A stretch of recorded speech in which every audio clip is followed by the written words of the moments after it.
हे मद्रासी दिल्ली आतो हे मद्रासी हिंदी போலோ ஹே ஹிந்திக்கார மதுரை ஆத்தோ ஹே ஹிந்திக்கார தமிழ் போலோ அப்படிங்கக்கூடிய வரிகளோட தான் சிவகார்த்திகேயன் பேசுகிற மாதிரி இந்த ட்ரெய்லர் ரிலீஸ் ஆயிருக்கு. எஸ், பராசக்தி ட்ரெய்லர் இப்போ ரிலீஸ் ஆயிருக்கு. மதராசி தில்லி ஆத்தா மதராசி ஹிந்தி போலா, ஹிந்திக்காரர் மதுரை ஆத்தா ஹிந்திக்காரர் தமிழ் போலா. இதன் மூலமா என்ன சொல்ல வராங்கன்னா, நாங்கள் அங்கே வரும்போது ஹிந்தி கற்றுக்குறோம், இப்போ நீங்கள் இங்கே வந்திருக்கீங்க தமிழ் கற்றுக்கோங்க அப்படிங்கிற மாதிரி தான் சிவகார்த்திகேயன் பேசுகிற மாதிரி ஸ்டார்டிங்கில் ஒரு டைலாக்கை வச்சு இந்த ட்ரெய்லர் ஆரம்பிக்கிறாங்க. இந்த ட்ரெய்லர் கிட்டத்தட்ட 3.17 டியூரேஷனில் இப்போ 6 மணி நேரத்தில் 2.5 மில்லியன் வியூஸ் தாண்டி போய்கிட்டு இருக்கு. இந்த ட்ரெய்லரில் என்ன சொல்ல வராங்க பார்த்தீங்கன்னா, 1964 காலகட்டத்தில் தமிழகத்தில் ஹிந்தி திணிப்பை எப்படி ஏற்படுத்தினாங்க, அதிலிருந்து எப்படி காப்பாற்றி தமிழை கொண்டு வந்தாங்கிறத இந்த படத்தில் முழு கதை இருக்குன்னு சொல்லப்படுது.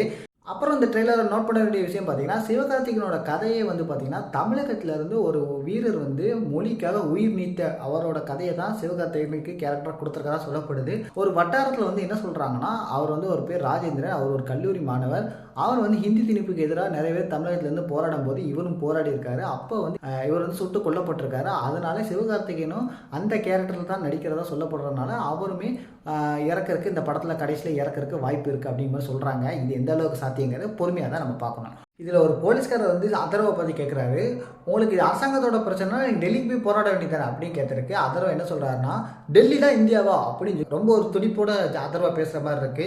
டெல்லிக்கு போய் உங்க எதிர்ப்பு தெளிவுபடுத்துங்க, டெல்லி தான் இந்தியாவா. அது மட்டும் இல்லாமல் இன்னொரு இந்த ட்ரெய்லரை நோட் பண்ண வேண்டியது பார்த்தீங்கன்னா, சேனையை ஒன்று தேவை அப்படின்னு சொல்லி சிவகார்த்திகேயன் மேலே டாப் உச்சியில் இருந்து அங்கே இருக்கக்கூடிய கீழே இருக்கக்கூடிய மக்களை பார்த்து ரொம்ப ஒரு கர்ஜித்து பேசுகிற மாதிரி இந்த ட்ரெய்லரை நோட் பண்ண வேண்டியதை நம்ம பார்க்கலாம். அப்புறம் சிவகார்த்திகேயன் என்ன சொல்லணும்னா, இந்தியாவுக்காக போன படத்தில் போராடினாரு, இப்போ தமிழுக்காக போராடுற மாதிரி தான் இந்த கதை அமைஞ்சிருக்குன்னே சொல்லலாம். அப்புறம் இந்த படத்தில் சிவகார்த்திகேயன் ஒரு டைலாக் சொல்லியிருப்பாரு, என்னன்னா, நாங்கள் வந்து ஹிந்திக்கோ ஹிந்திக்காரங்களுக்கோ எதிர்ப்பு இல்லை, ஹிந்தி திணிக்கிறவங்களுக்கு தான் எதிர்ப்புங்கிறத சொல்லியிருப்பாங்க. ஸோ இதே டைலாக் தான் இப்போ வந்து தமிழகத்துலேயும் வந்து அரசியல் வட்டாரத்தில் நடந்துகிட்டு இருக்கு.